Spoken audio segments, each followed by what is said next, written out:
King Charles III's coronation will be held on the 6th of May 2023 and will be the first time the world will see a lavish royal pageantry and coronation celebrations in more than 70 years.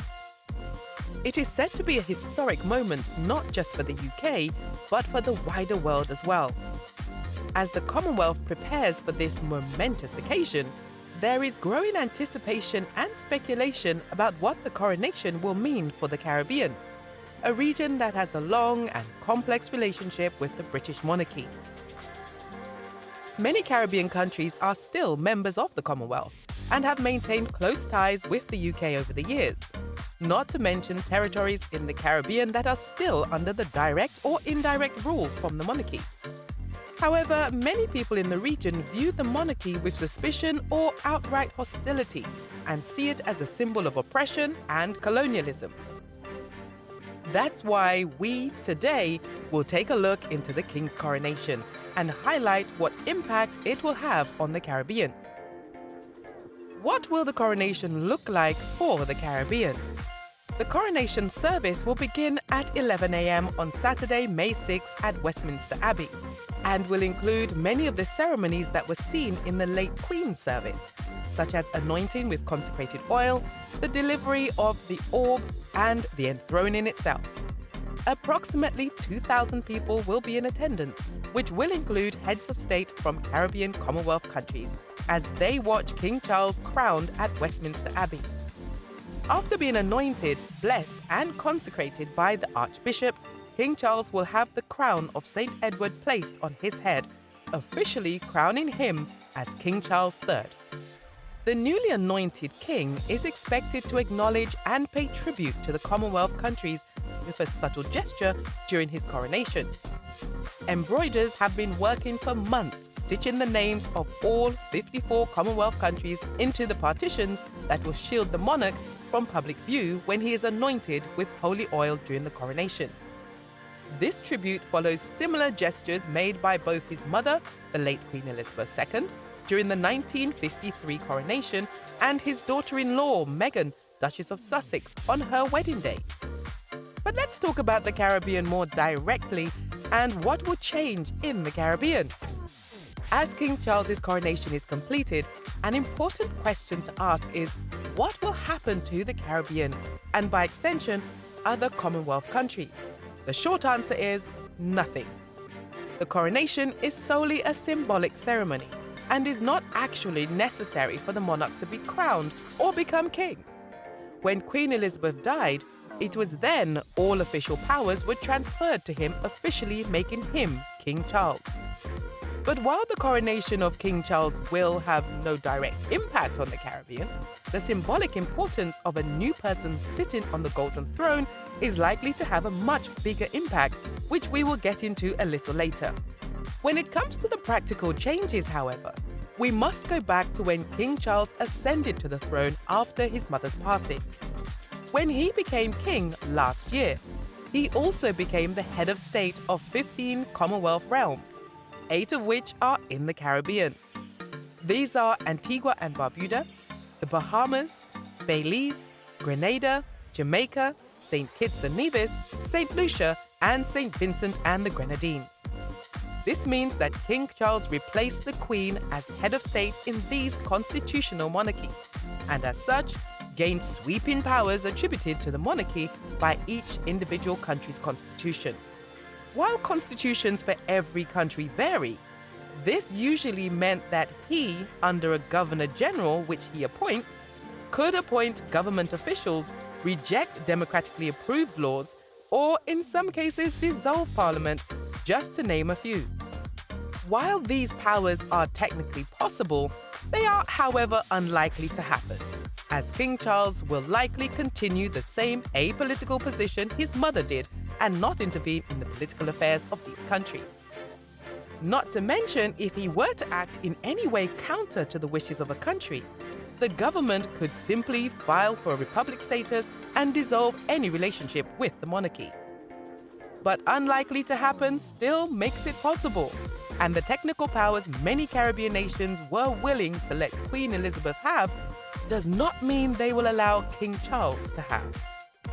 Let's now look at the waning influences of the monarchy. This leads to the symbolic impact the coronation of King Charles will have on the Caribbean.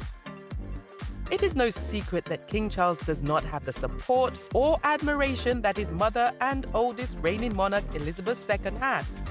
Whether it may be because of his controversial past or the recent allegations of racism from the royal family, his image is not in good standing for many of the Caribbean.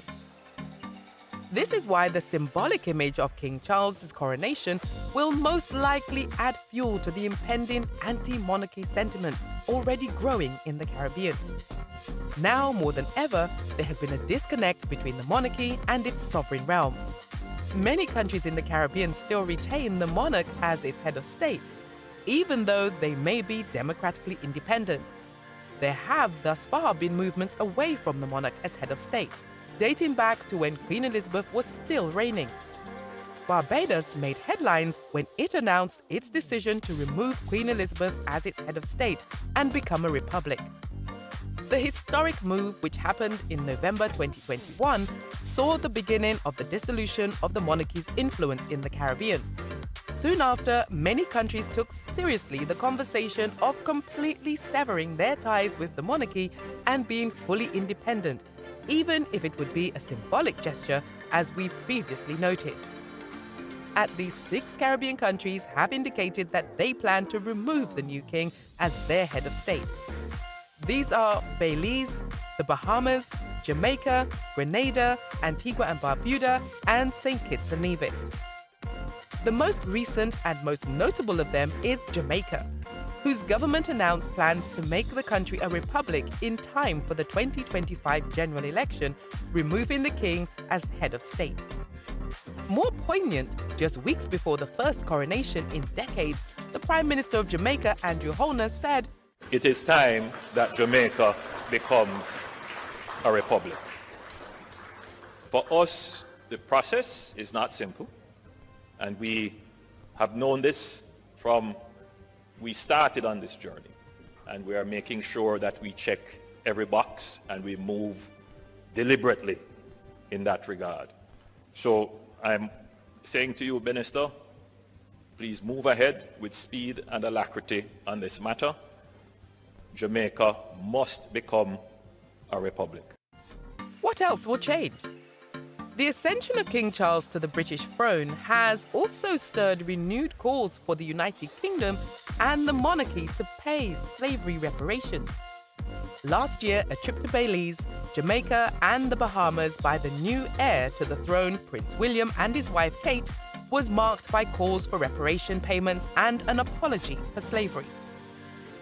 In yet another sign of waning influence, it has emerged that King Charles III's face may never appear on the banknotes of some of the Caribbean countries. While King Charles remains the head of state of many nations in the Caribbean, his mother may be the last British monarch displayed on their currency. Timothy N.J. Antoine, governor of the Eastern Caribbean Central Bank, said, "There is no appetite in the region to feature the UK's new monarch on its notes."